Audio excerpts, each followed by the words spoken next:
So Nancy, can you hear us okay? Okay, cool. All right. So then now let's get started. We usually start with a brief introduction of the Chinese Coffee Club. So we'll do that for, we'll take a couple minutes just to do that, and then we'll officially start today's event. My name is Robert Liu. I'm the host for the U.S.-China Cultural Forum. We are part of this Chinese Coffee Club. I'm sure for many of you guys, you are old friends of our Chinese Coffee Club. But for some of you, this may be the first time you participate in our events. So just a brief introduction here. So Chinese Coffee Club is a New York nonprofit organization, and we provide professional lectures and conferences for the Chinese community, and promote collaboration and alliance among Chinese organizations. So we have a sister organization called Wisdom Academy, and the Wisdom Academy is also founded by the same founding team of Chinese Coffee Club, headed by Angeline Huang. So if you are new to our organization, please feel free to scan the QR code and add our WeChat.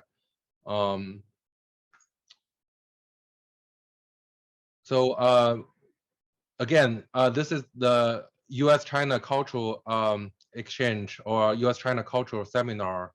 And this is our fourth event. In the previous 3 events, we talk about the clothing culture and the costume culture, appropriate dressing. We also talk about Spring Festival, and this is our fourth event. So our goal through this U.S.-China Cultural Seminar is to promote, is to help Chinese Americans enhance their understanding of both American culture and Chinese culture, and to help you achieve greater success. So before we get started today, I would like to do a little bit advertising for our next events. So tomorrow we're going to have another event for career development. We'll have Patrick Liao as our guest, and then on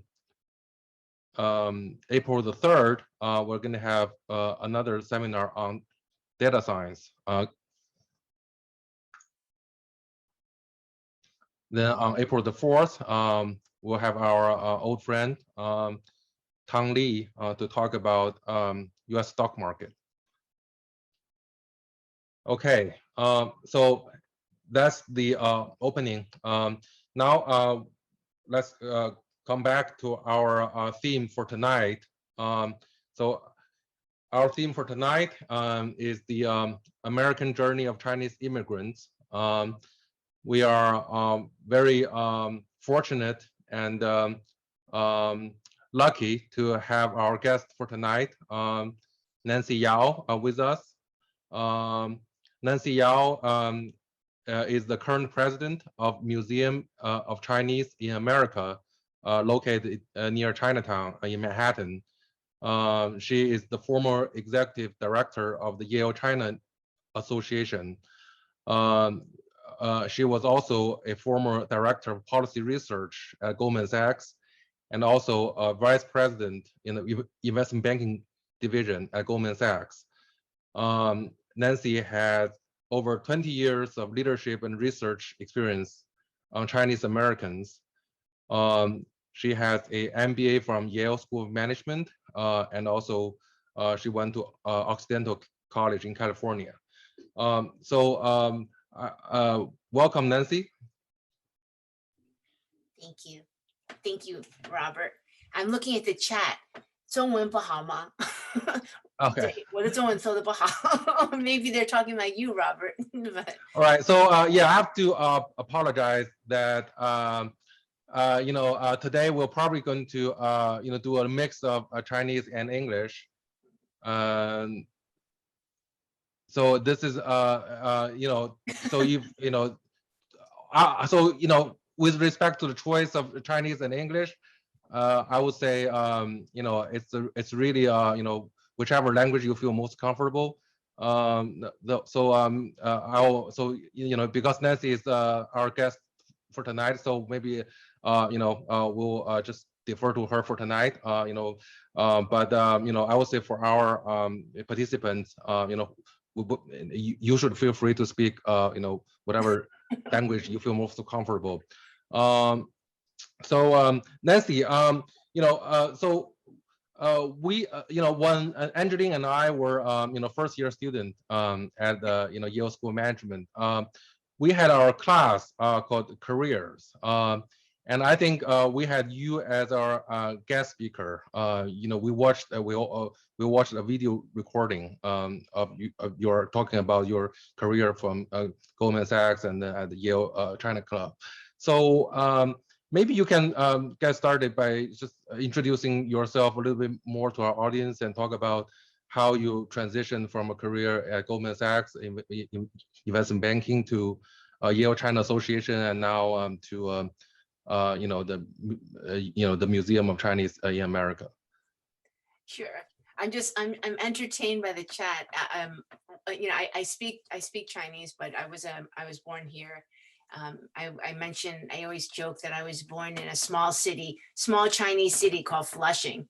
So my family was actually the second family of Chinese ancestry in Flushing. And many of you might know Flushing is I'm just sharing it for fun. Flushing is predominantly Asian ancestry now. But you're right. You were saying, Robert, about just the career trajectory and right. Well, yeah, maybe you can start with your Chinese, your Chinese heritage. How your family, came from China to the U.S. And then how your career trajectory. Yeah. Yeah. No, thanks. First, I just want to say thank you to join in, and I'm wondering also if Andrew Yang's 用中文跟你们解释 or he was speaking English. As long as my Mandarin is better than Andrew, then I feel okay.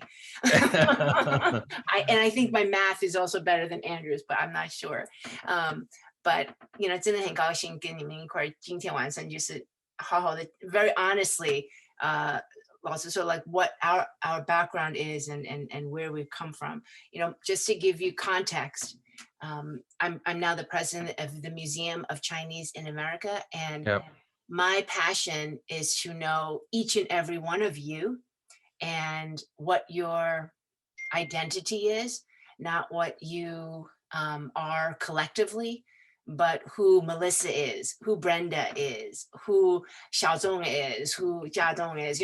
I am in the job and in the business of being nosy about your individual journey. And just to give you 1 minute about mine is my father, Shanghainese, 我爸在上海出生的, and my mother was born in Chongqing and Sichuan. And my father's 92. So he came, he came to, his uncle was someone you may be familiar with in Chinese history. His name, Xing Pan Gongzhan. So he was in the Shanghai municipal government, who was a journalist who helped create the newspaper Senbao. And I see. Yeah, so he gave me my name. My Chinese name is Yao Nanxun, Nanfeng the Nanxun, Feng the Xun. And my father left in 1947 and went to Hong Kong, and then he went to Taiwan for a few years and then came to the United States. In Shanghai, he learned some English, but he was raised by his mother only because his father passed away when he was quite young. And then as Chinese culture, usually the uncle, so his uncle was Uncle Pan Gongzhan, and so he raised him pretty much. So, and then my mother was Sichuan, and then they did go to Taiwan in 1949. So many people, she considers herself Weissen, in Taiwan. And their marriage was arranged by friends. They're 14 years apart. And so she came from Taiwan to New York to, meet my father, and they were married. So they're 14 years apart. And I share some detail about that because there are many stories like that in the New York City area from the 1960s and 70s. Right. So we're kind of in that collective post-Civil War Taiwan, Flushing, New York City generation. And we followed the earlier group that were already settled in Chinatown, which, Taranjie in New York City, that was predominantly from Taisan and Guangzhou. So that population was already there from the 1800s, late 1800s, early 1900s.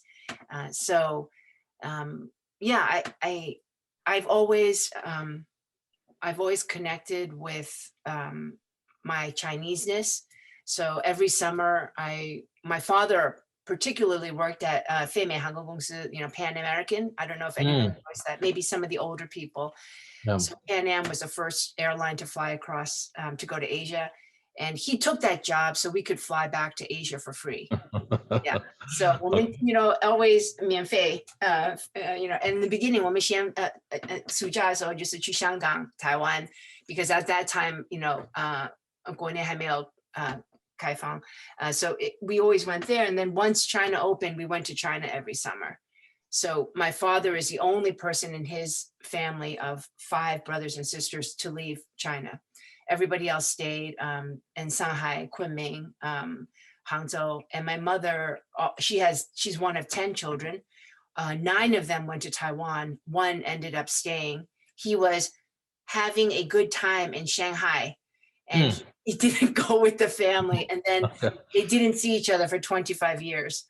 Oh. And then my mother brought all of her siblings, except for 1 that stayed in Taiwan, to the United States. And I will say, when my mother was 53 years old, I gave her a subscription to Newsweek magazine.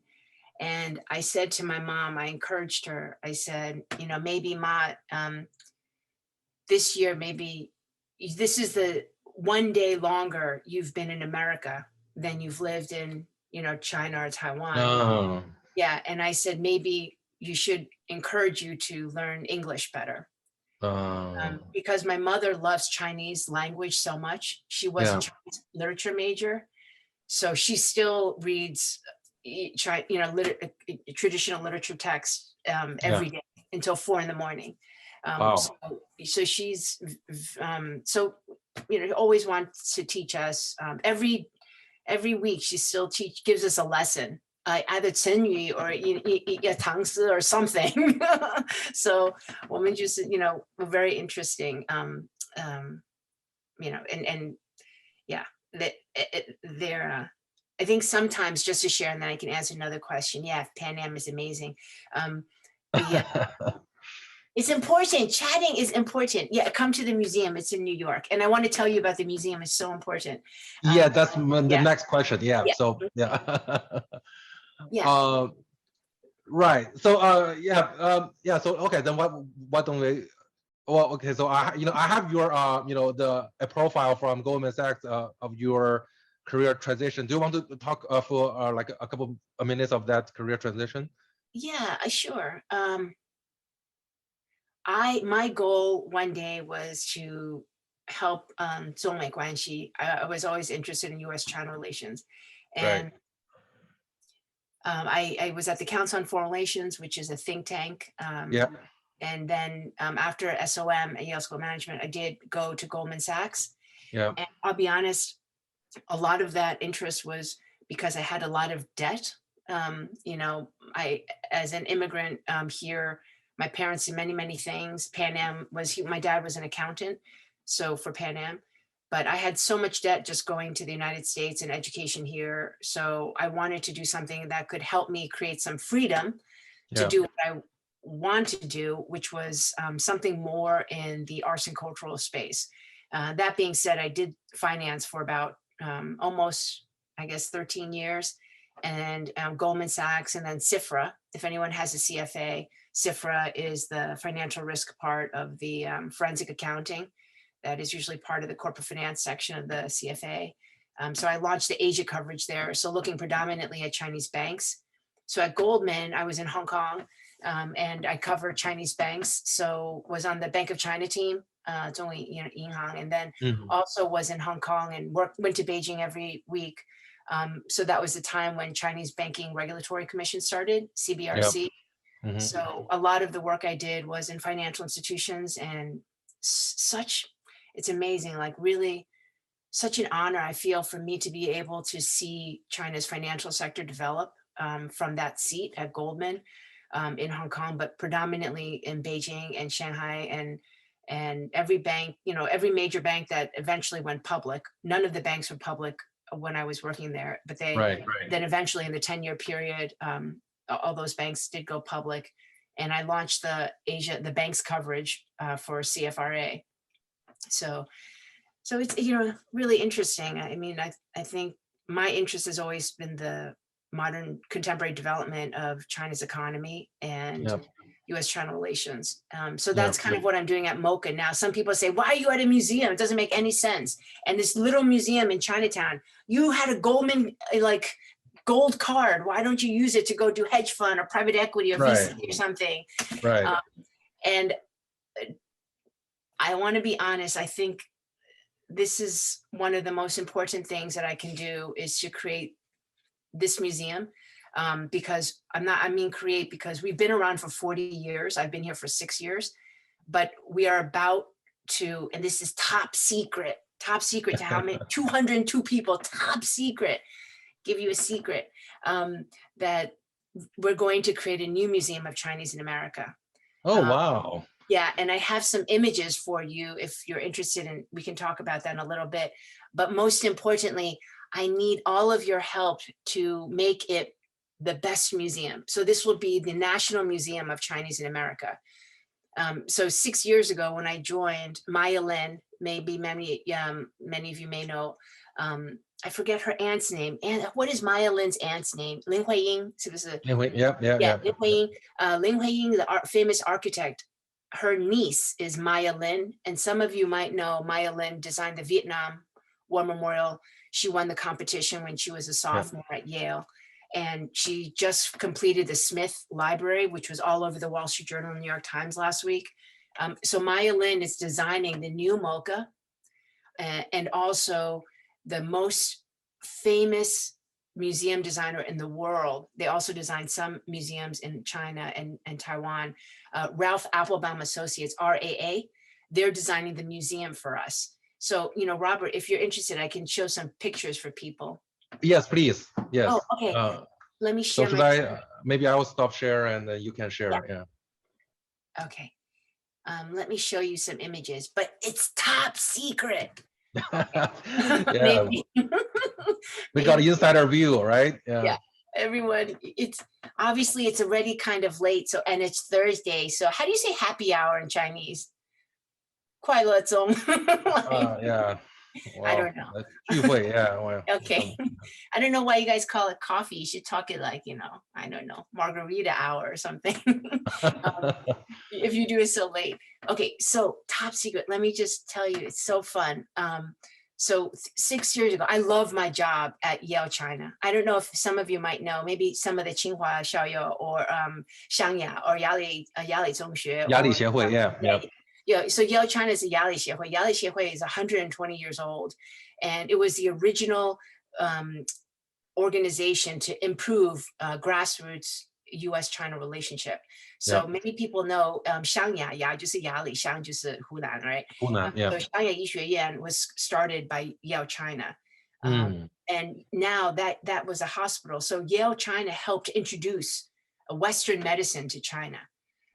So interesting. And it used to be a religious, a missionary, but then it turned into a secular, so just have improved U.S.-China relations. So it does that. Maybe some of you went to Yali or went to, also in Wuhan, there was a program, and also at 中文大学, 中文大学 in Hong Kong, and also in Anhui, by Tunchi in beautiful area. So the new MOCA. So Maya Lin called me 6 years ago and said, you have to help me with the new Museum of Chinese in America. I said, I know MOCA. I grew up in New York City. It's so cute. It's small. It's about Chinatown. And I'm not about Chinatown. I grew up in Flushing, and also Chinatown, 大部分都是广东人, right? So I said, but I'm more Mandarin speaking, my Shanghainese and Sichuan. And she was like, oh no, but we're going to make a new MOCA. You have to find a way to find a permanent home. So fast forward 6 years, I thought, and maybe everyone knows, 我们在 MOCA 有一个 joke, 我们说有一个 MOCA 速度. You know, everyone does something like nonprofits time or how not too fast. 我们都是说有 MOCA 速度. MOCA 速度是 like faster, urgent. And 因为这个很重要, 因为 today with the anti-Asian American Pacific Islander hate, right. That's why we have a MOCA sudu, because we have to do this as quickly as possible. So if you remember anything from what I say today, the urgency to get this story, your story, into the American history is the most important thing. And that's what MOCA is about. So let me show you some images. So 我刚刚说那个 RAA, 我们就是跟那个 Maya Lin 和那个 RAA 合作。RAA is the world famous museum designer. 他们 most famous 就是那个 Holocaust Museum. You know, 关于那个 Holocaust, it's the main museum about the Holocaust. And 中间就是那个新开的那个 African American. 他们就是 design African American. So 你想想看那个 American story, the Jewish story, the African American story. Which story is so missing? 华人, Chinese in America. So this is the Museum of Chinese in America. This is how it looks today. And I tell you, top secret, last week, we go into contract. We just go into contract to buy the building. Wow. We buy the entire building. 现在如果你 visit us, if anyone has, 我们只有那个一楼，就是那个 street level. Yeah, I visited in 2019. Yeah. Yeah, it's 14,000 square feet. It's going to be 10 times bigger. So the reason, where is it, by the way? Can you review the location? Yeah, it's same place, Soho. Oh, same place. Okay. It's Soho, but we bought the whole building. Oh wow. So RAA, they're so famous and well known. They can do any project in the world. And actually, the exact team that did the African American is the team that does our museum. Wow. So they see this story as one of the fundamental stories in the museum, in this whole narrative that has to be rewritten. Because 现在如果你问 any person, you know, before pandemic, everyone knows how many international students from China. 300,000 international students every year from China. Yeah. And then so many of them come to our museum. And 我每次看, you know, 碰他们的时候, 我说, okay, can you name one hero? 是华人. I'm telling you, 100% of the time, 说不出来. Not one name.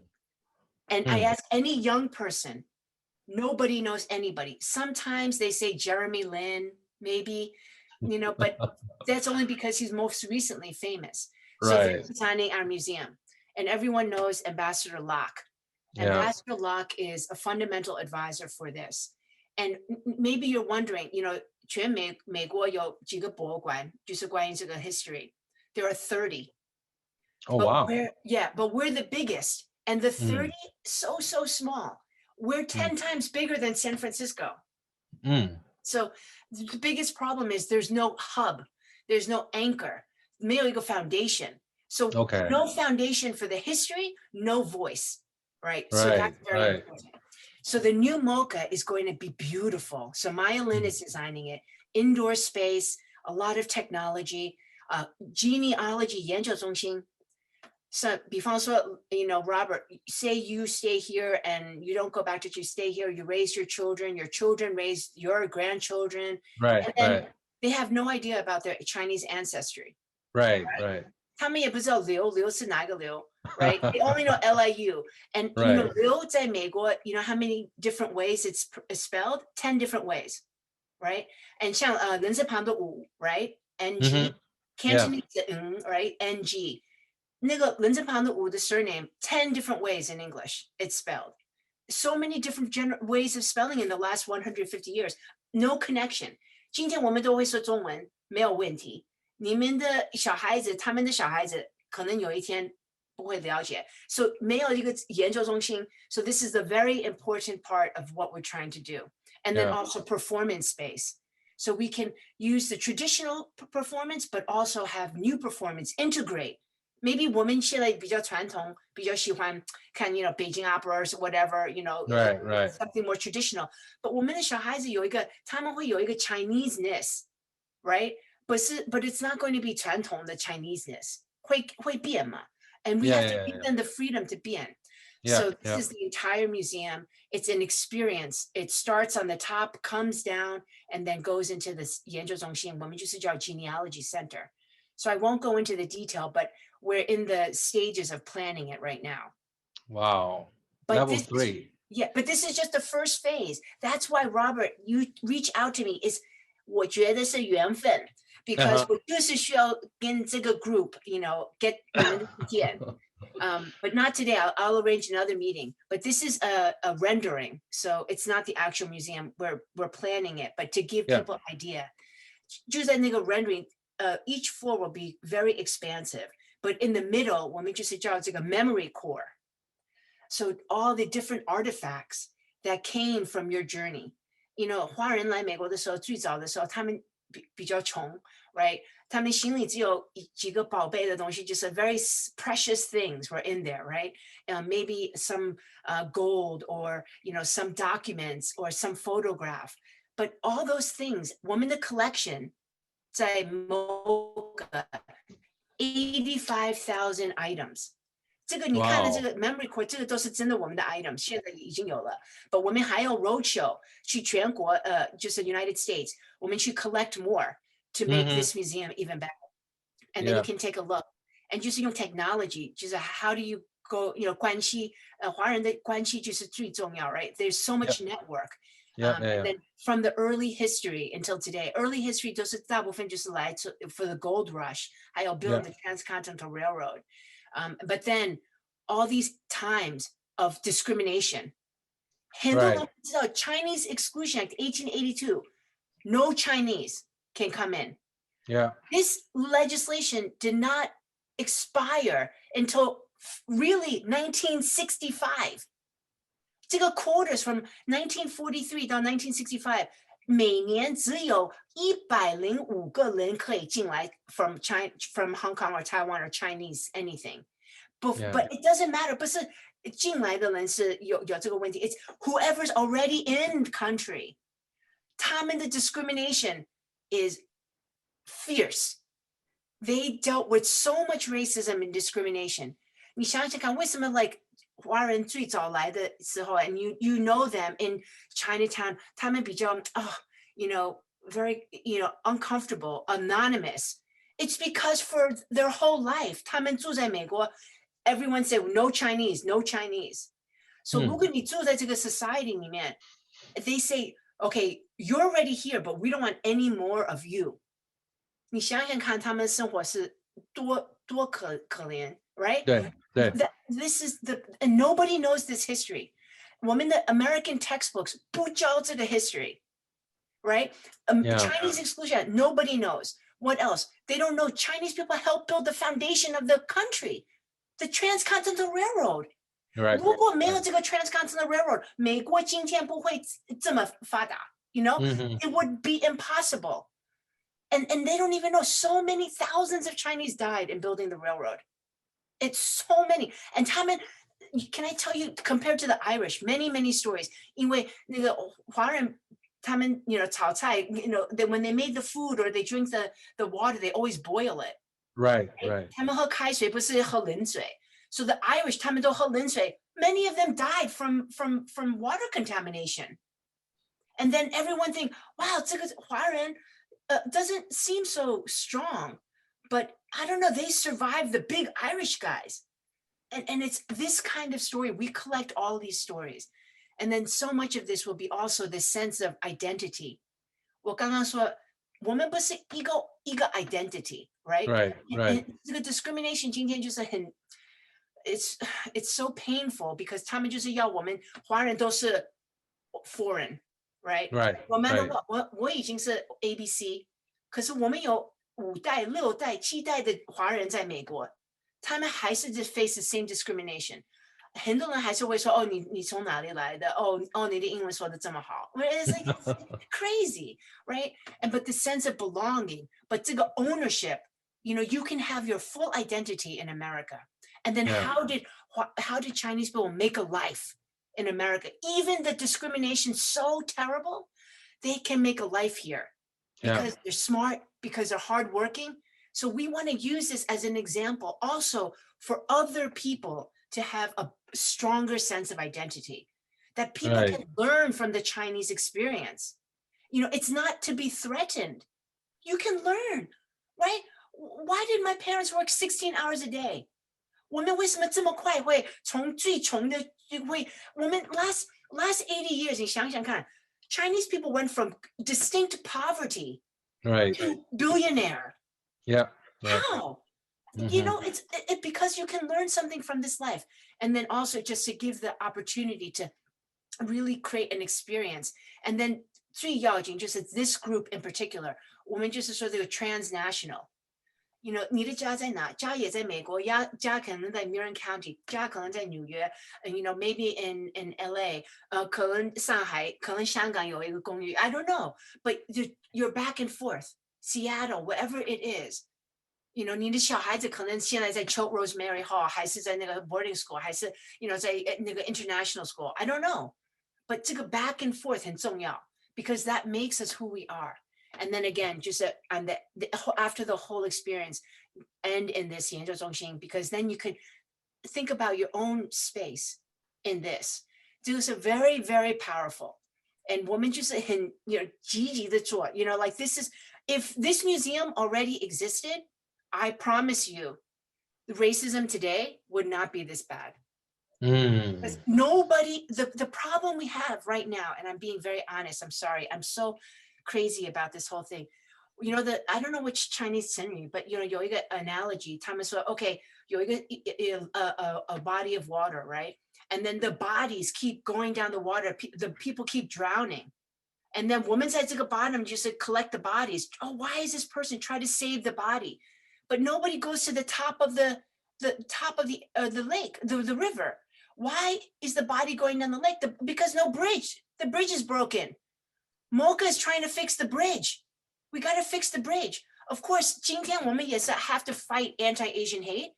这个很重要. And 你们最近看到那个 corporate leaders all did the Wall Street Journal thing. Enough is enough. Enough is enough. But we have to build the bridge. Otherwise, 今天just a one moment. You know why? I tell you, my whole life, I'm 48 years old.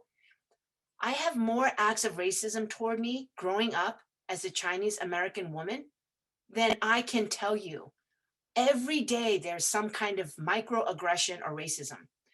When I was 7 years old, that's the first time I said, fuck you. Because 2 boys coming out of a yellow school bus say Chinese, Japanese, dirty knees, look at these. I'm 7 years old. And I came very, very hard on the outside. And then I said, I have to promise because we have to build the bridge. We have to make this stronger, solve the problem. And the big problem, then I said, what's the biggest problem? Big problem is nobody knows the discrimination. And what happens when a group of people are discriminated? This happens. We're still in this country dealing with the aftermath of exclusion. Exclusion, yeah. That's why maybe 可能最近, maybe some of your graduate students, came to the US for grad school or college or high school. And you say, oh, well, 这个 ABC, 他们 maybe they had different, they don't, maybe not, but you have to understand also that many of them, like me, grew up. We're not a full person. There's no space to be a full person in America. And I think maybe some of you understand. And when you're the minority, I'm, when I was at SOM, all my friends are mostly from China.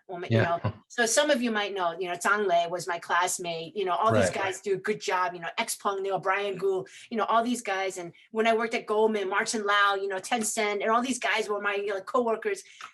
But it's amazing. It was so hard living. It's still hard. If you think today, it's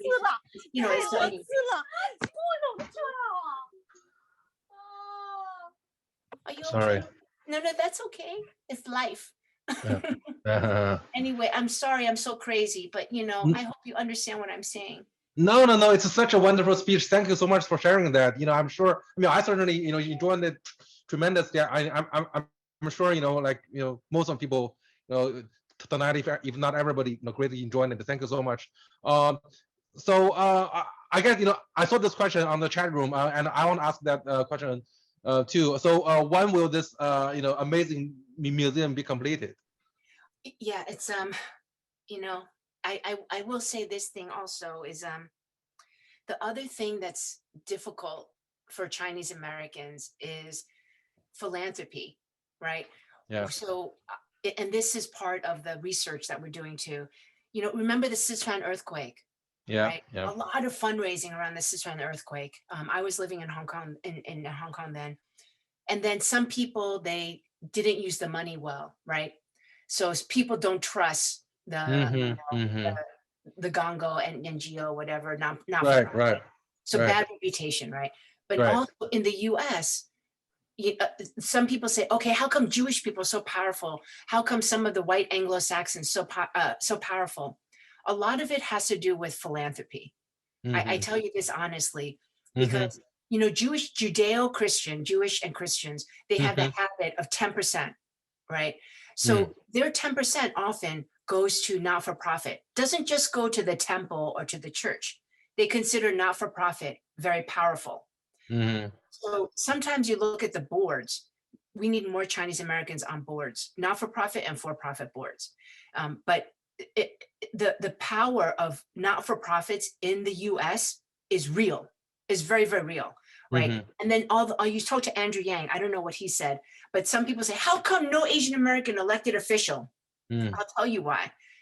Because politics is about philanthropy, right? You won't get noticed until you put $500 at the door in your local neighborhood election, right? You're invisible until you put $500 there. And then once you do that, you become a little bit visible. And I tell you this from real experience because I was elected to the Board of Education in the town near New Haven, near Woodbridge. And it's and the prejudice and the microaggression was so real because they're scared that Chinese are going to take over, right? And I tell you, that's really scary. So not only do you have to be more philanthropic, so I'm in not-for-profit now, right? So, but I still, anyone can be a philanthropist. It doesn't have to be, you have to wait. And I talk to a lot of Chinese Americans, oh, well, that person's richer, that person, but the power of many is important. And so this museum has been hard to do. The museum I told you how crazy I am. Everyone can tell how crazy I am. I thought I would get to this point after 2 years, right? Because I work hard, I do this, whatever. It took me 6 years to get here. And what do I mean by that? I thought, no problem. Chinese Americans, doesn't exist, not in history. It's an easy thing to sell to somebody, right? It is the hardest job I have ever had in my whole life. Goldman Sachs was easy compared to this job. Easy, because no resources, no philanthropy, and so difficult to get everything going. So what did I do? You have to crack the system. So the whole capital fundraise for the entire museum to buy the building and then to build it is $128 million. So wow. Yeah, where am I going to get $120 million? I said we have to fight inequity in New York City arts funding. So for 5 years, we knock on the crazy door of New York City. New York City has the largest arts and cultural funding budget. So can you tell me Where is there a history museum of Chinese? Nowhere, right? No one has ever gotten money from New York City for capital. So we knocked on the door every year for 5 years. And I'm happy to share with you that they gave us the largest gift that they have given to any museum or arts and cultural that's not one of the 20 big ones. And the big ones is like Metropolitan Museum, MoMA. Yeah. So New York City funded us $38.6 million. Wow. 38 million. Wow. 38.6. And these are Ba and Lil. So I'm taking 38.6 and 128. Okay. And then 30.6. The building, because people know New York City, the building cost $50 million. 50. So MOCA already very, very quiet. We already raised the money to buy the whole building. So, but then it also cost money to renovate the whole brand new building. Yeah, of course. Violin, Ralph, the whole museum design. And also not only that, someone said we need to educate. We need to educate. We also do a lot of educational programming. So maybe Robert, 你认识那个荣宏, right? Yeah. Rong Hong is the first a Chinese student to graduate from a Western University, 就是 Yale, 1854. 他就是安排120个11岁、12岁、13岁的 young men 来留美幼童, right? Yeah, Chinese educational mission, 对. So like that history, Rong Hong的 history needs to be in every American textbook. Right? I mean, Robert, 你在笑, but 为什么每个小孩子在美国不认识那个荣宏? Rong Hong is dramatic, right? Because Rong Hong was the first Chinese education graduate. 想想看, Chinese Americans, Chinese people in America, education is the #1 contribution. Yeah. Rong Hong is your hero. He's my hero. There's a statue of Rong Hong on the Yale campus, right? Yeah, Robert, do you know the statue was in the corner? 我在 Yale 时候我说为什么这个荣宏的 statue 在 corner? So I said 荣宏应该在那个图书馆. So I was the one who told the President Salave, I said, not President Salave, the guy before Levin. I said, can we take Rong Hong out of the corner? I'm not joking, Robert. Rong Hong was in the corner. I'm like, Rong Hong has to be in the middle of the room. He has to be in the library. Yeah. Like, yes, I have a link to the Rong Hong story. I'm gonna put, and we made a thing called the MOCA Hero. So we made one about Rong Hong, and also the Transcontinental Railroad. Yeah, let me show you this one, and we're doing one on Jerry Yang right now, and one on Maya Lin. We want to do. Yeah, I'm a little crazy. I'm so sorry, everyone. Some people are so good; they're already linking me in. Go to that website. You can. One's on the railroad. One is on the on Rong Hong. But this is targeted to 4th grade, 5th grade, and 6th grade. Okay. Because you have to start early in the classroom. Yeah. If it doesn't start in the classroom, it will never go to the dining room, and it will never go to the boardroom. And I promise you, if MOCA doesn't exist, you may not make it to the C-suite unless 你当自己的老板. Then you can become the C-suite. Eric Yuan, Zoom, any of these people, 他们 have to be their own boss. But you try to be your own, you try to make it to the C-suite in corporate America, I promise you, it's very difficult. That's why MOCA has to be the bridge to help inform everybody from the 4th grade, from 6th grade, from 8th grade, from junior high school. Yeah, yes, right? Thank you. I'm crazy about this. I don't know. I'm losing my mind. No, thank you so much. You know, as you can see from the chat room, I think, you know, pretty much everybody shares your enthusiasm tonight. Maybe Nancy, so I think I already see you know, you are going here. So I actually you know, I took liberty of you know, creating this link on my PowerPoint. I'm going to share this with this group. me see. Okay, so okay, here is it.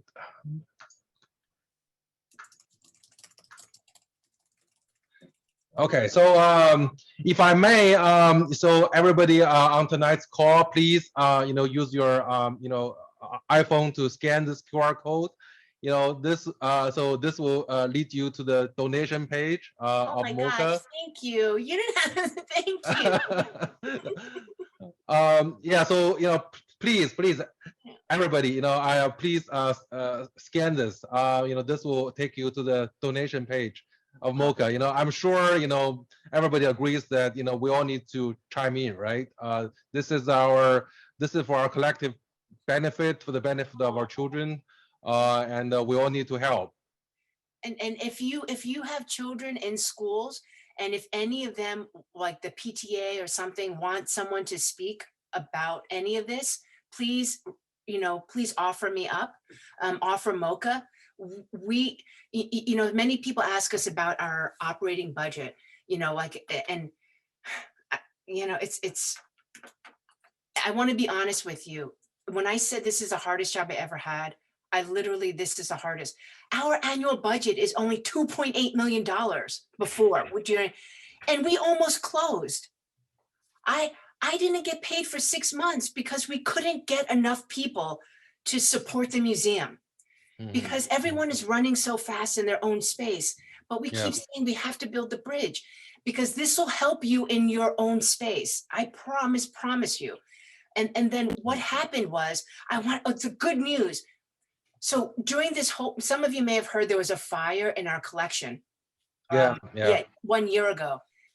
This is 缘分. This is why we have to do this. The fire is in New York City, in Chinatown. A very, very dense neighborhood. The fire started on the 4th floor. It went up to the 5th floor, 5-alarm fire. The 5th floor, the whole roof comes down. There was 16 hours of water going into the building, trying to tame the fire. The 4th floor roof come down. The 3rd floor roof comes down. All the water's going in. All the water destroys the 1st floor. Guess what's saved in that whole building? The 2nd floor. Guess what's on the 2nd floor? MOCA's entire collection. 85,000 items were saved from a crazy fire in New York City. We got 98% of the items out of the fire. Wow, that's magical, right? Magical. And then that was right before COVID. So right before we pressured the city, when we pressured the city, we said, well, you have to help, they don't want us to go in. They said the building's not safe. So we're calling them every day. We have to get this stuff out of there. This is things, we have newspaper article from the first Chinese American who started the first Chinese newspaper in America, 1883. We have a copy of that newspaper, and it survived. Everything survived. So we said we have to go into, so we literally taking boxes out of the museum. I have to show you some of the, if you haven't seen this, the image. So the miracle of that is enough to tell you that this, if you believe in any of that, craziness, I'm going to share my screen really quickly because I think you'll see the magnitude of this crazy. Can you see that? Yes. Okay, let me show you. This is, we put this, Google Arts and Culture is, this was the fire. Oh my God. This was how the building looked. This is one of the oldest buildings. It had an elementary school that had the first Chinese immigrants went to school here alongside Jewish and Italian people. Let me, sorry. Oh, sorry. I have to show you some of these other, okay, here. So after the fire, Google Arts, this is some of the items we collected early on. These are so interesting. I mean, so many of these things. And then all we properly assessed it in acid-free. Even the museum experts who came to help us, they were so amazed. They said, we thought you don't know how to collect things. We thought you don't know how to store things. 他们就是很 you guys know how to do this. Oh, this is pretty good. This is the fire. Oh my God. You can't imagine. Wow.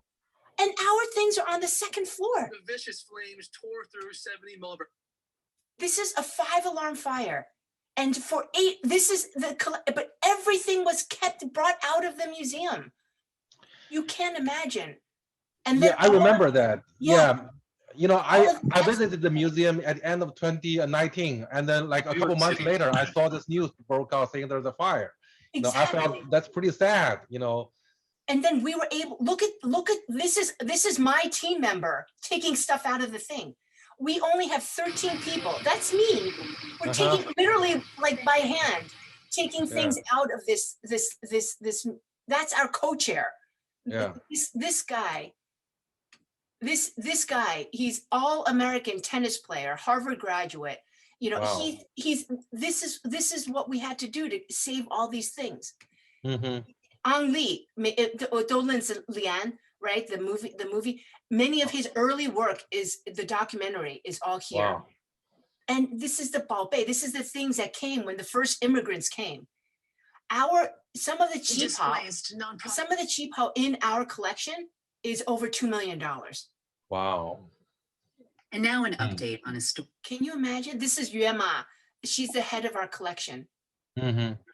And 记不记得那个福建那个 Golden Venture in 1993, 200多的 undocumented immigrants came from Fujian. And they made these incredible art sculptures. We have the largest collection. And this is these all came. This is because we wrapped them professionally, and they came out of the fire. You can't even imagine. That's our curator. And this is paper made by the Fujianese undocumented. They made 1,000 of these, and they gave them to the lawyers who helped them come out of it. A golden eagle. Mm-hmm. Look at this craftsman, amazing. This is the undocumented, the boat, they came off the boat in 1993, and they made these incredible, there was one very famous a paper folder. Yeah. So anyway, so in the process of the fire, the other amazing thing happened is we got a lot of attention. So the Ford Foundation, which is the largest foundation in America, they picked 20 of America's cultural treasures all over the country. And they picked MOCA as one of them. Which year did they pick? No. This is new. They never did this before. Oh, okay. So what they said is after all these issues about fairness and justice, they said there are 20 treasures in America that don't get enough attention, that are vital. They don't do this every year. It's just once. And MOCA was the only Chinese American anything. So there's 3 other Asian all over the country. One is Wing Luke in Seattle. It's a Pan-Asian. One is a theater company in Los Angeles, East West Players. And the 4th was a Japanese American National Museum in Little Tokyo in LA. And in New York City, there are 6. The other 5 are all African American Black institutions. Apollo Theater, Jazz Center, Studio Museum in Harlem. I just want to give everybody hope. This is going to turn around, but we need to make the museum, and we need to build the museum. Absolutely. Yeah. Look, I mean, right now there are 250 people online, so I'm sure all 250 people will try to help, and and from these 250 people tonight, we're going to be able to reach thousands of people, right, through family and friends and networks. So this is definitely a collective effort. Everybody, every one of us needs to chime in. So Nancy, I'm sure there are tons of questions for you, and I want to leave some time for our audience to ask you questions, if you don't mind. So I see one person just raised her hand, Alison Zhao. So if you are still there, now you can unmute yourself and ask the question. Alison? Okay. Maybe Alison. Robert, I'd like to, I can. Yes. I've been Please, yeah. listen to all your inspiring story. It's so touching. Whatever you do, the magnitude, the impact what you do, what our Chinese Coffee Club do is nothing to compare with yours. Even we have people trying so hard last 3 years. I think we wanted to stand by your side. I told you this reason I call Chinese Coffee Club. I don't want Asian club. I said a Chinese Coffee Club actually initialized in Soho. So my original office is in the Soho, and on the top floor of our Two Sigmas building, that's where the Chinese Coffee Club launched it. And, I think that all of your, we have 250 people. We decided to gonna cut some of your talk to promote in our, mailing list and then YouTube. We want we will try to, side by side with you, help you promote your program and also help you get fun lunch. And again, I also very touching about, your story that you transform from, you can work in a very high paid job, but you transform from investment banker to nonprofit, and you sacrifice your own, income and to doing all those things for American Chinese to try to push the culture. Everyone can hear that. We can see that, and you're such wonderful, beautiful lady, and you're doing this thing for our culture, for our peoples, for all those that. And thank you very much, Nancy. And then if you need a volunteer, and Chinese Coffee Club have a lot of people living in New York, and like I say, we have a cup of coffee together. and I want to leave this to other people to ask you a question. Angelique, Angelique, thank you. I really appreciate it. And you're doing amazing things. I think we all have to do everything together. And I'm not trying to be modest or anything. I just think this is important, I'm honest with all of you. Like, I was really looking forward to talking to you because it's a very hard time, I think, for all of us. Yeah, it's very frustrating, but I want to give you some hope that we can fix the bridge. And MOCA 速度 Yeah, MOCA 速度 yeah. Actually, 咖啡会帮我们的速度更快更急 Will be better. Yeah. Caffeination. So Nancy, so now we have some people who raise their hands and want to ask a question. So I see, so the first person raised her hand is Justin Yan. Justin, you can unmute yourself and ask the question.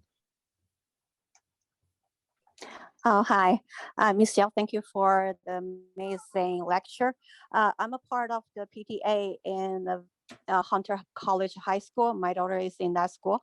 And around 2 weeks ago, we had a joint meeting with their elementary school together with have this forum, Asian hate crime, against Asian hate crime. So I'm wondering if you have time, if you can spare like a half hour, if you are interested to talk about the collection in MOCA. Christine, I went to Hunter. I'm a graduate of Hunter. Oh, wow. And I don't know if you're interested in like a half hour. Of course, I do anything. The teachers, some of them are, I graduated a long time ago in 1990. But Justine, this is how crazy, I was already crazy then. Like, I was student body president at Hunter. And that was because I was feeling a lot of racism. So already a lot of very subtle microaggression. And now a lot of, we are very, very close, the Hunter High School alumni community. In fact, I was going to celebrate my 30th reunion, and the entire class wanted to, the event was going to be at MOCA. And they're all supporting. Wow. Yeah. So Justine, anytime this is, you can, let me put my email, and then anyone, if you want to email me, I'll try to be very responsive. And I have many, there are a lot of Asian American parents at Hunter that are very concerned about all of this, especially because it's such a special school. Obviously it's hard to get into that school, but also, yeah, I have a lot of thoughts about Hunter. It's not always, yeah, anyway, we can talk anytime, just email me. Maybe a group of us can get up together offline. Yeah, Lucy. And, you know, I want to I tell you. definitely will email you. Thank you so much. You're bringing up kids that are pretty smart, but they're very weird too. They might do like a museum job. They might give up a Goldman job and do a museum job one day. I apologize for them. Yeah. So yeah, so next question, Laura Thank you in Liu. advance. Hi, Nancy. Thanks so much for your wonderful presentation. And I will also take you up on your offer to speak to community groups. So I'm a trustee of our town library, and we are planning events for May, which is Asian Heritage Month. So I will definitely reach out to you, trying to, you know, plan something for May. Like if you're busy, you can send someone on your team too. But yeah, I just want to say thank you so much for the wonderful job you do at the museum. I have two quick questions, which I also sent to the organizer earlier. So one of my question is about sort of kind of content creation around all these amazing Chinese American history. So I just wonder if MOCA does, you know, projects or maybe collaborate with authors in terms of creating children's books or podcasts or programs similar to the Moth Story Hour. If you can speak to that a little bit, that'll be great. And then my second question, actually, I think Hunter, the connection with Hunter is a great segue to my second question.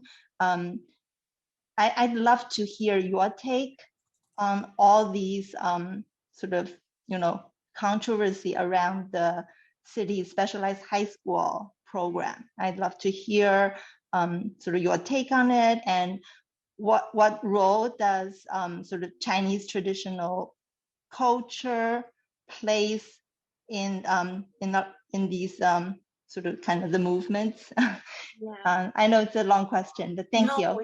It's so, and I'll try to be succinct about my answer. Thank you, Laura. Which town are you in? Scarsdale. I'm Angeline's neighbor. And this is such an iconic suburb. I and, know. You know, and now there are so many of us. High property taxes. Uh, Good education system. Yes, it's sort of just similar to the Hunter idea, like we all aggregate around these things, right? And, you know, I think you're answering your own question. And I've been thinking a lot about this for a variety of reasons. And I alluded to it. I think just two really quick thoughts about this. And having also looked at the development of curricula, I'm really happy. The other hopeful thing is McGraw-Hill, you might know McGraw-Hill is a publishing textbook company, the largest.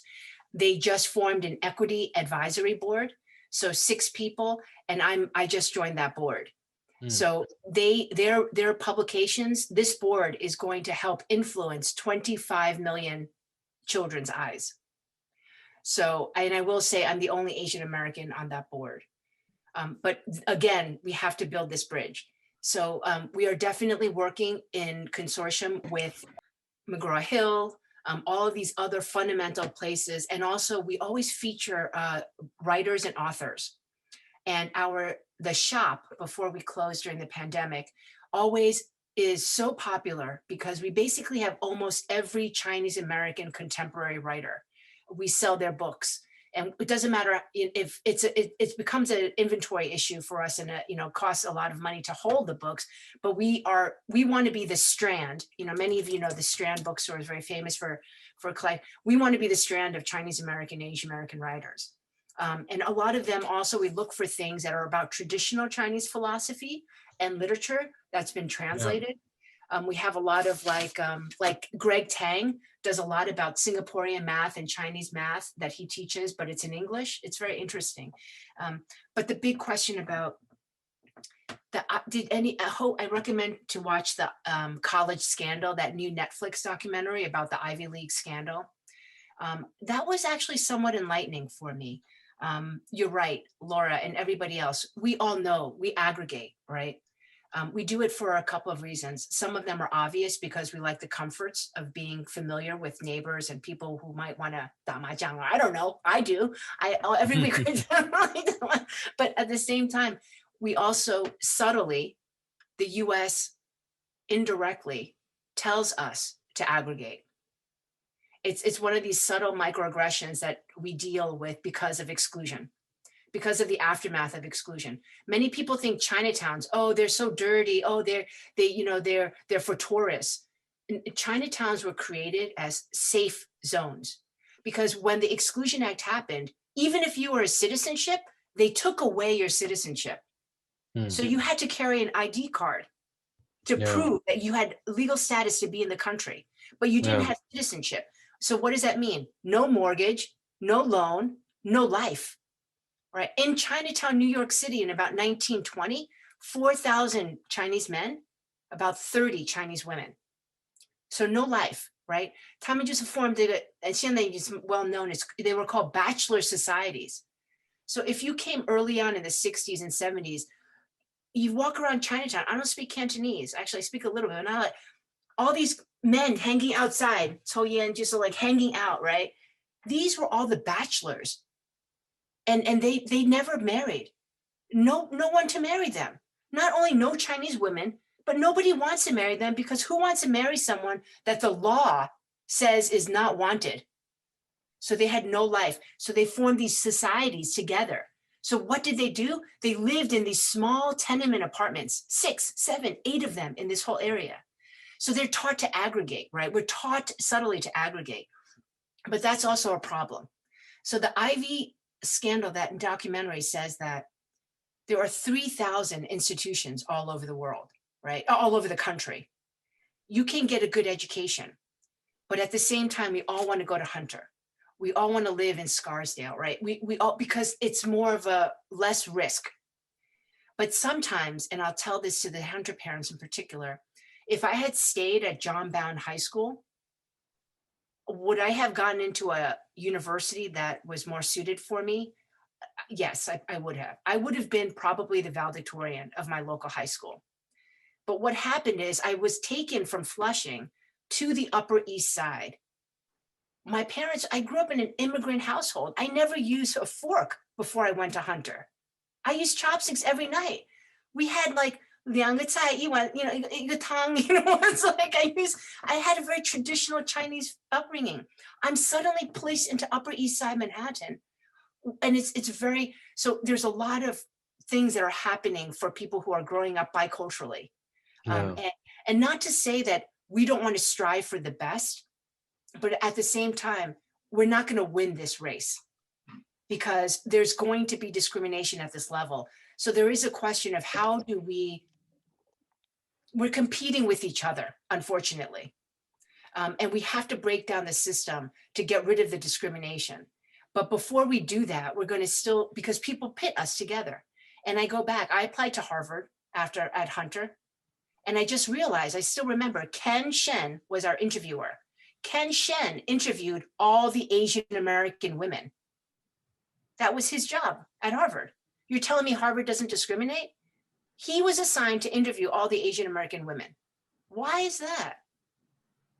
It's very, that's not good. That's not correct. It's like, okay, this guy's in charge of picking one of the Asian Americans. So that type of, because they want to create this homogeneity among Asians, among Asian Americans. They want us to all be this one cluster. And then we self-impose it because we aggregate. But we self-impose the aggregation because of discrimination. So it's this constant cycle that somehow we need to find ways to break it. But I'm sorry, Laura, I know this isn't very hopeful, but I feel again that we have to build the bridge. Like we need to get it into the classroom to break down the stereotype. Otherwise, it's very, very difficult. Yeah. But use me and use the museum, and get subscribe to our virtual programming. We do a ton of virtual programming. We've done 4 or 5 a week since March of last year. Yeah. Thank you. Thanks so much. I'll reach out to you about the library event. Thank you. Okay. The next one is Liang. Liang, you can unmute yourself.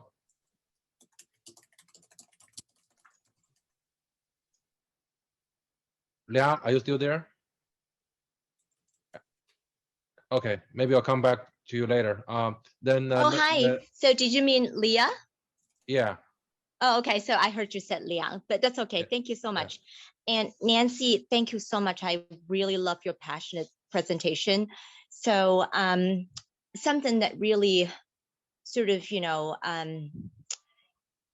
make me thought really hard is that we as Chinese American came to this country, whether or not we came when our ancestors came here to help to build the railroad, or when we came here to pursue education and then stayed, we all work hard to work our way up. So it's about the meritocracy, right? And so somebody also asked a similar question in the chat in terms of affirmative action. So essentially, because we work so hard, we, as what our mothers always told us, you have to work twice as hard, be twice as good in order to get to somewhere. And which is not right.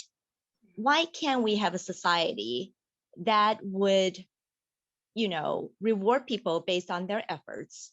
And Harvard should admit Asians if they're good, instead of self-imposing some kind of quota. And many of us have gone to Ivies, but things are not looking good for our children. Oh. And who is to say that a Black American kid that grew up in Harlem is more deserving than a poor Chinese American kid that grew up in Chinatown? So why do we love Harvard so much? No, it's not a matter of why we love Harvard so much. It's about, I was just responding to a question from the chat. It's about being fair and provide a true meritocratic society. So I would love to hear, because you kind of, talk a little bit about this as well. I'm also very passionate about, how do we, really, really be valued in this society. It just doesn't seem right that you have to work twice as hard just because you as a group are very good academically, so you get picked over. So I would love to hear your take on that. Again, you guys are warming my heart so much, because these are so tricky. And thank you, Leah. There are a lot of what I call strategic tension right now. There are all these tension points, and this is the big one. Why don't we get awarded for meritocracy? Why do we have to work triple fast? Why is there a MOCA Sudu? Why do all these things have to happen? I think it's really, really difficult, because also you're talking about racism and well, that does, and I think we've all been engaged in this conversation. And I guess I encourage myself to continue understanding what racism is for Black and African Americans, because it's really, really complicated. And I encourage everyone to really read the books to understand, because it's possible, because of the extra effort I make, and I'm just going to speak from my own voice, the extra efforts that I've made, or the extra components of like how hard I try, and that I'm in the front row, all these things. We applied for the capital money from the city for 3 years and we got 0. And every year they told me to do something else, and I did it. It's like 2 inches. This application is insane. And then I said, why am I working so hard and you're not giving us the money for the museum?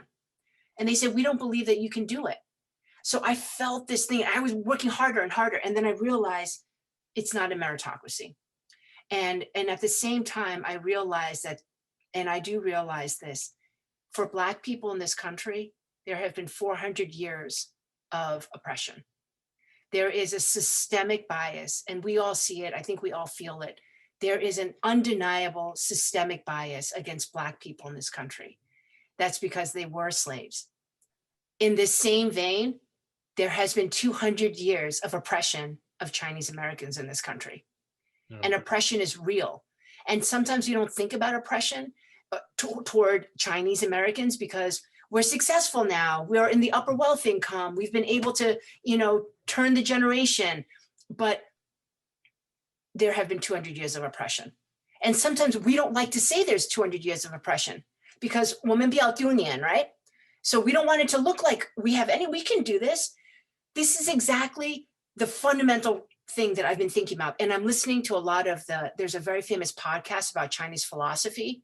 And I recommend that you all know Chinese philosophy probably, but I'm going back to really think about Mengzi, Kongzi, all this, like what is and fundamentally, Western culture in the United States, the predominant culture and Chinese culture, they clash, right? Mm-hmm. They fundamentally clash. Yeah. They clash everywhere. So one quick example is we kept getting denied for grants. The foundations kept saying no to us. And I was just like, why I was putting the best grant together. I was the best student on these grants, right? And then finally I said, I don't understand. So I became a grant reviewer. So the foundations seek people to help review the grants. So I said, I'm going to figure out what they're doing because I can't tell. It's like you're helping to review the admissions process, right? So if you have an opportunity to review the admissions process or be a part of it at your alumni institutions, raise your hand high, because that's a bridge, right? That is a bridge that you can fix. So as I'm doing it, I'm reading all these other grant applications from Black organizations, from Hispanic, from all these other grants. They're not afraid to tune in, right? They're like, we have no money. We don't know how to do this. I have no idea if I'm going to open the doors tomorrow, and I need your help. That's what the grant applications look like. Guess what they look like for my institution? I can do it. Believe in me. I can run 100 miles. Promise. But I can do everything I say I'm going to do. I can do it in 1 day. You think it takes 10 days. I'm going to build the railroad. That's what my grant application said. So in some ways, the other translation for Dunian is not being honest. So what I'm suggesting is I was not being honest in my grant application because I did not want to embarrass the museum. But I have to change my thinking. I have to be honest about what the need is because no one is going to respond to your need just by thinking you're working hard. Not in this country.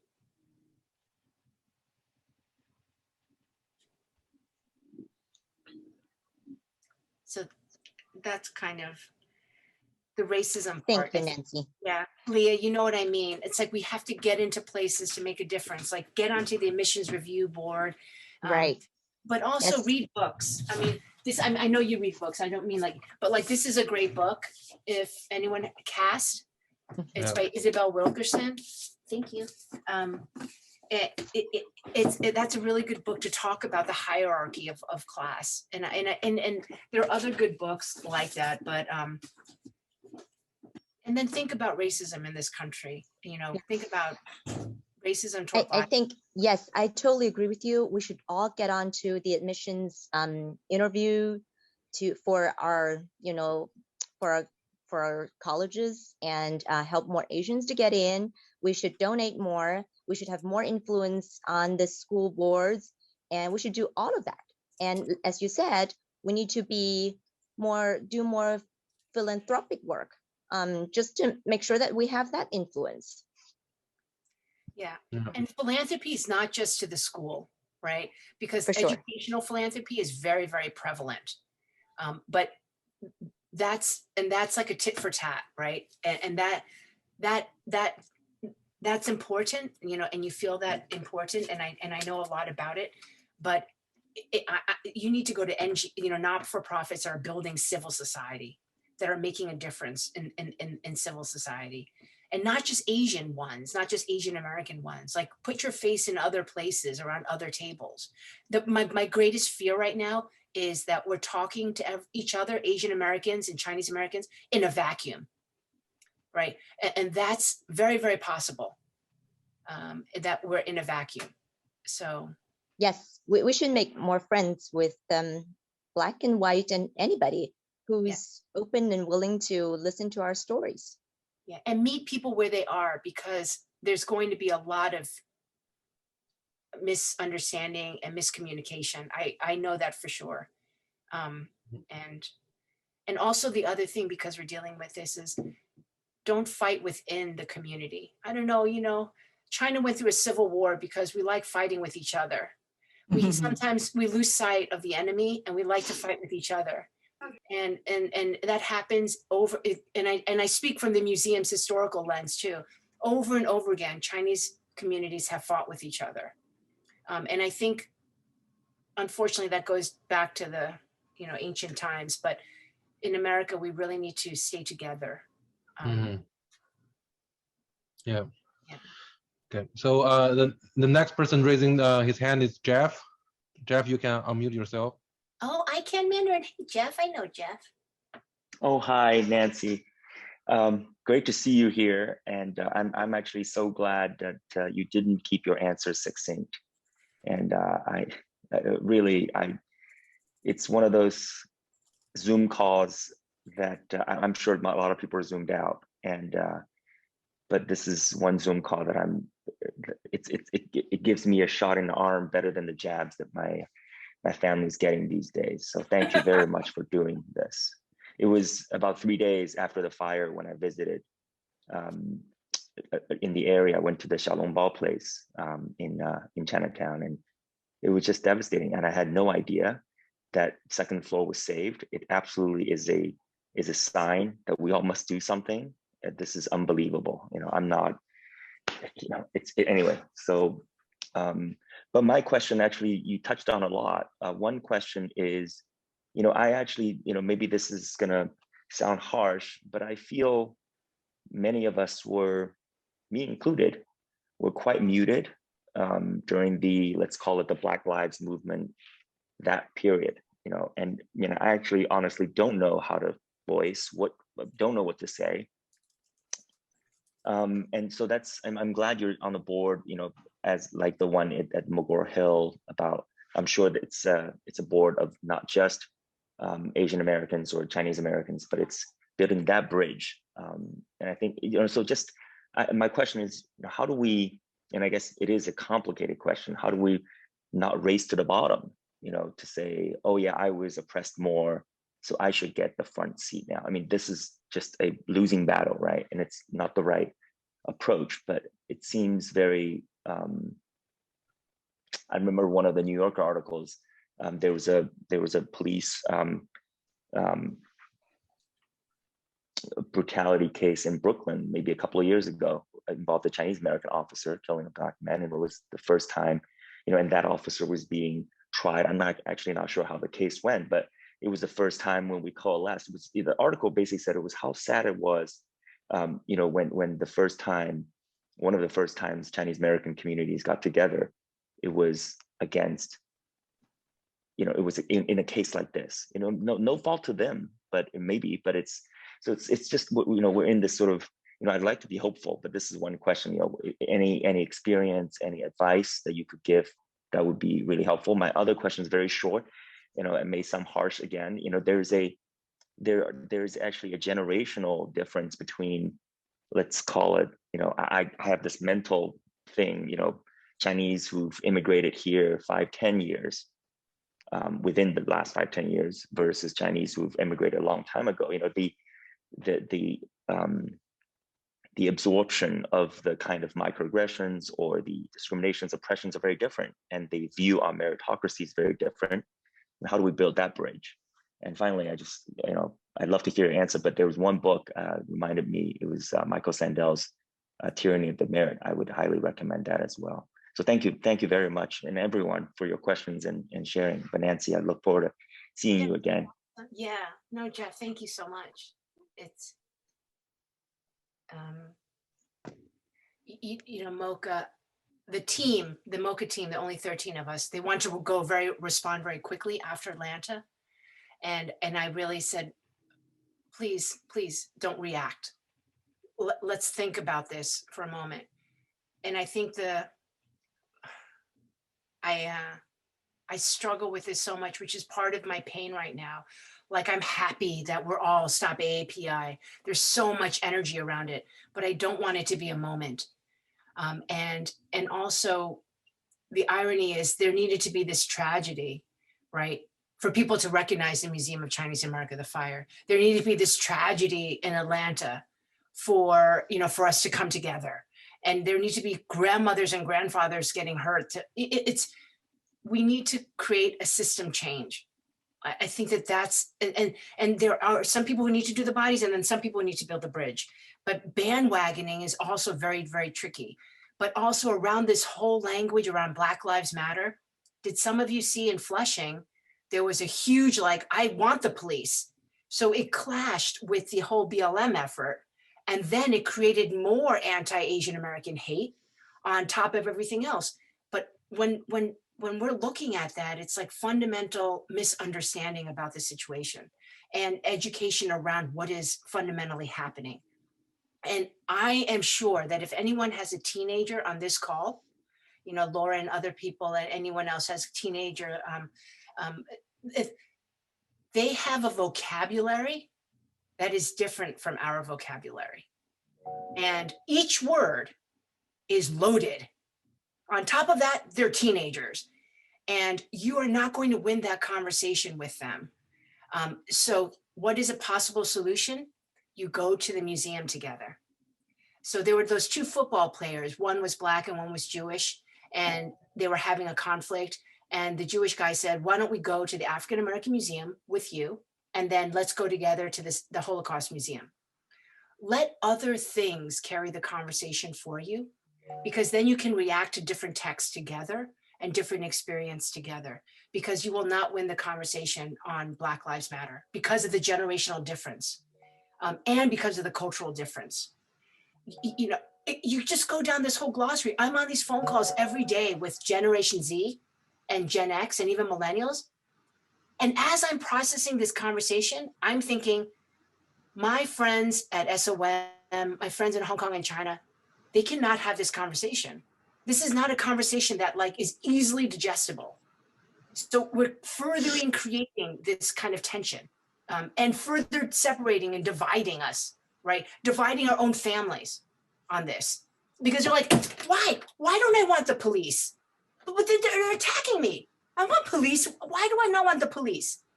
And then this guy, you know, I had to, you know, beat up now like just think, and a lot of the acts of crime right now are being conducted by Black people and brown people against Asian Americans.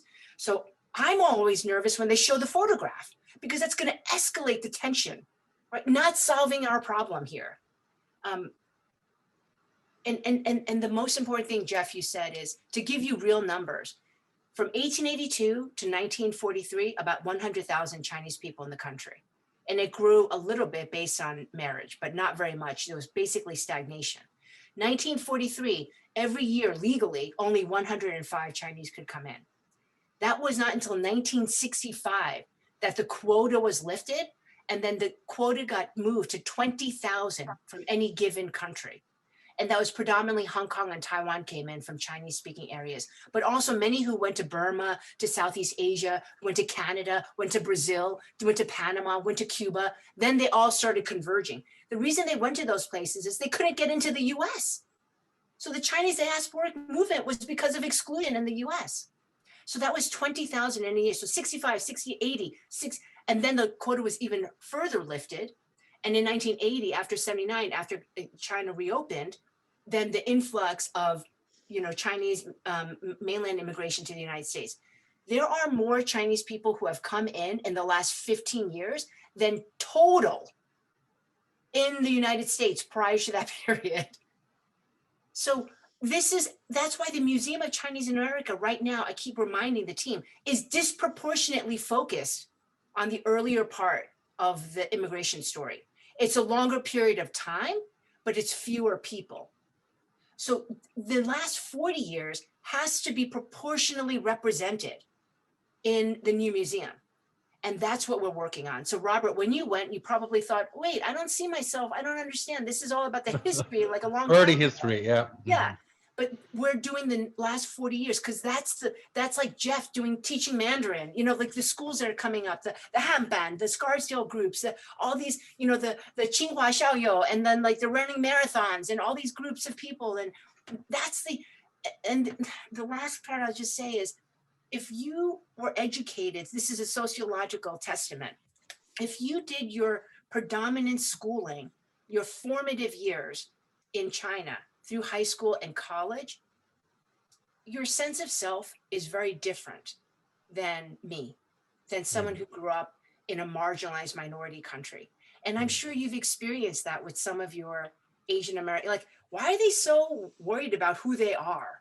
Why are they so confused? Because we don't know who we are. I'm still figuring out who I am, right? Yeah. And that's the big difference. And so give those people some space to, you know, also be who they're trying to be.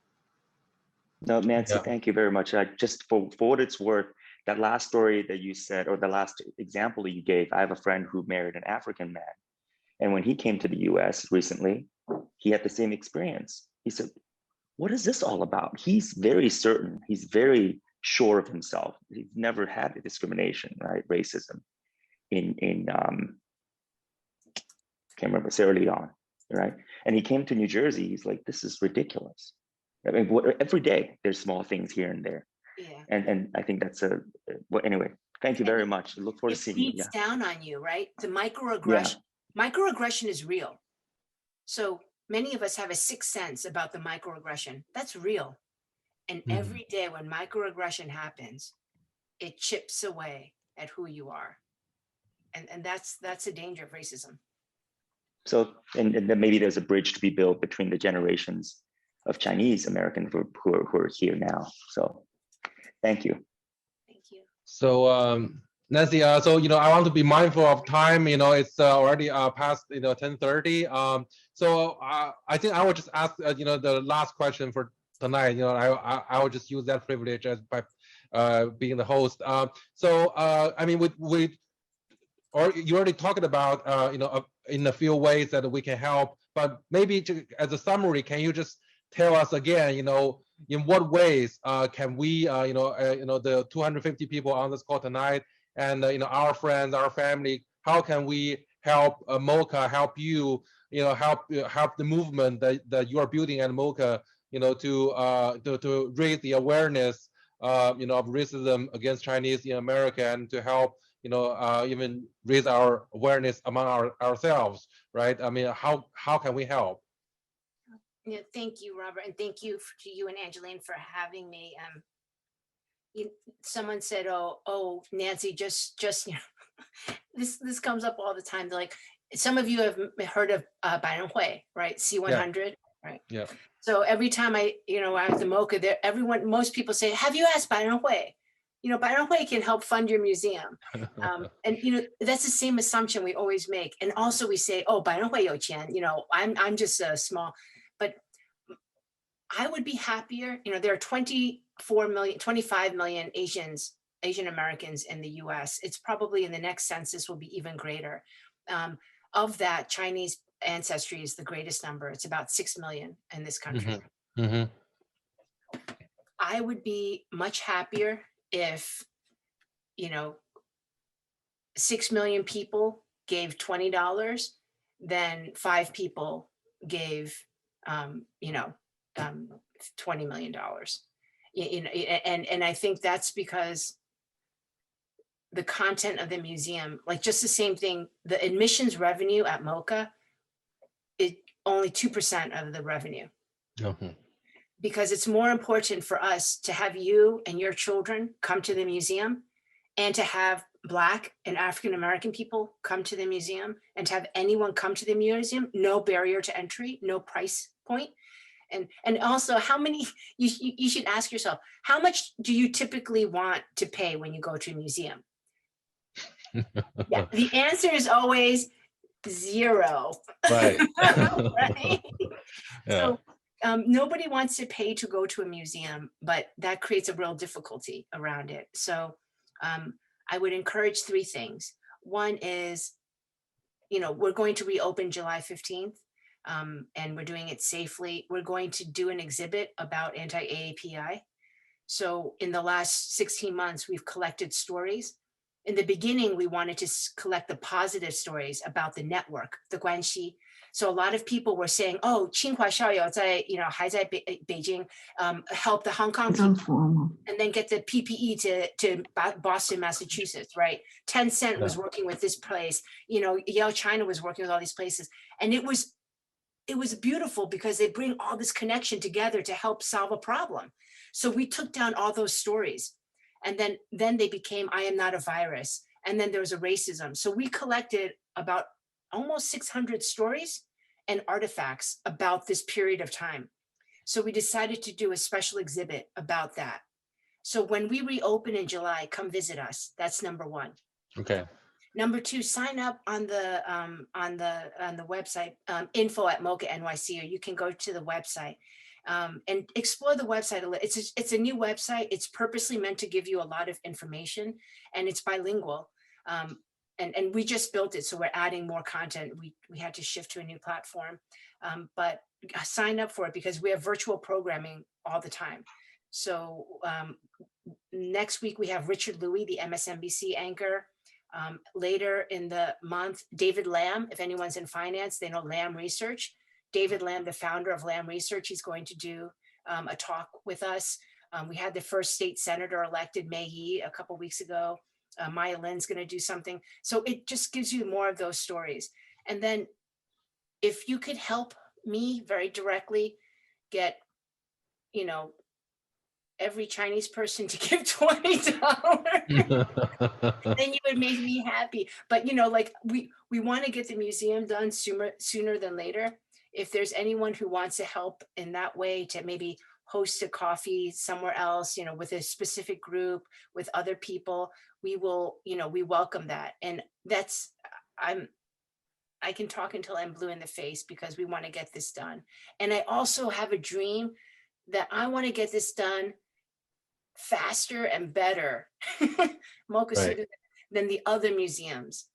We want to show a face to this because we also will get a lot of recognition for that on a national level. And I think that's really important. And I will say one thing that comes up very often when we talk to foundations, like Bloomberg Philanthropies is also thinking about a gift supporting the museum, and they have supported us quite a bit. But sometimes people say, well, where are the Chinese Americans? Where are they supporting this? Yeah. And I say, yes, of course.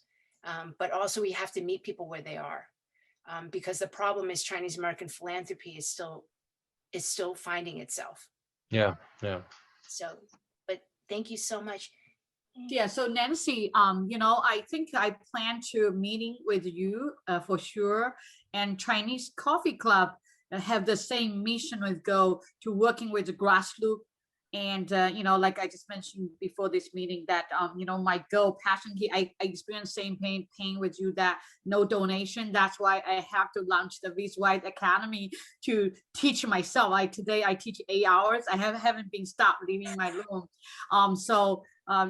We all trying to be creative to create a budget to support the nonprofit, support our Asian American. And I'm here with you. And I think in the future, Chinese Coffee Club can help you to, for fundraising, organize the event, and, to even what you just mentioned, $20 from each. And we can actually plan for that when I meet you, because they live very close to me. Yeah. Yeah, I think the grassroots effort is important. I mean, and if anyone does know someone who is looking for a large donation to the museum now is looking for the name opportunity. So that's something you never see a Chinese name on many things. Now there's a little bit more educational institutions and like a Yale and other places, but you don't see it on art museums or cultural museums. So we're like naming the lobby, naming this. So there's real opportunity. And also we're very practical, right? It's a tax deduction. Maybe you need a tax deduction. Maybe you have a SPAC, or maybe you have a M&A opportunity, or you're coming into, don't give it to the government, give it to MOCA. I'll do the math for you. I don't need to, everyone here, stereotype. Yeah, we're forced to have a sick face and Yeah. to ask people donation, same as here. So I hear you, and then I think you inspire us, and you touched on our pain point, and I think a lot of people still stay in this room, and we're thinking more. And I actually feel the same with when people ask me, because last year we did ACUC donation, but then many people come to me and say, Andrew, what are you gonna do? And I have the exact same response with you. I said, wait, I don't want to be part of that. I need a thinking. We need the people really thinking, put on action daily, little by little, rather than just show up on the street and say, oh, I hate, right? So we need the people really donate money to support the community. We need the people really coming to volunteer to doing the good thing for the communities. That's the same thing. That's why I said I actually going to have a series of speech, and you are the number one today. And then next couple weeks, we're gonna invite more speakers come to teach how to defend ourselves, all the interest talk. But I would definitely collaborate with you and do more thing about this. And can I, the last thing I want, sometimes we feel a little guilt right now, because maybe we don't feel comfortable going to the vigil or going to the protest. Maybe that's not something we're comfortable with. That's okay. I just want to say to everyone, it's okay if you don't feel comfortable doing that. So you can focus on the bridge. Focus on the bridge, right? Because just because everyone's rushing to remember, to do one thing doesn't mean that's what you should be doing. That this is all about who we are, right? Let us be who we want to be. So fix the bridge if you don't want to be in the protest. There's a lot that we need to do. Great. So Nancy has generously shared her email with all of us, so we all know how to reach her. And I have also shared the links to the MOCA website, in the chat room. So everybody can go to check out the website. And then I'm sure everybody is just as excited as I am with Nancy's speech. So I want to just end with a huge thank you to Nancy for sharing your experience, sharing your enthusiasm, and you can count on us to help you, and we all share that enthusiasm. This is for our for the benefit of ourselves and our children. So we should all work hard on this. Thank you. Thank you for being with us tonight, Nancy. Thank you so much. 真的感谢，下次我们在 MOCA 再见 ，OK？ 我们去 MOCA 再见，没问题，没问题。哈，一定会去。OK，好，拜拜。谢谢大家。在新的 MOCA 见哦。新的 MOCA 旧的 MOCA 都可以。OK， 好，加油加油！加油，拜拜。加油加油。Okay, thanks everyone. So we can just disconnect meeting.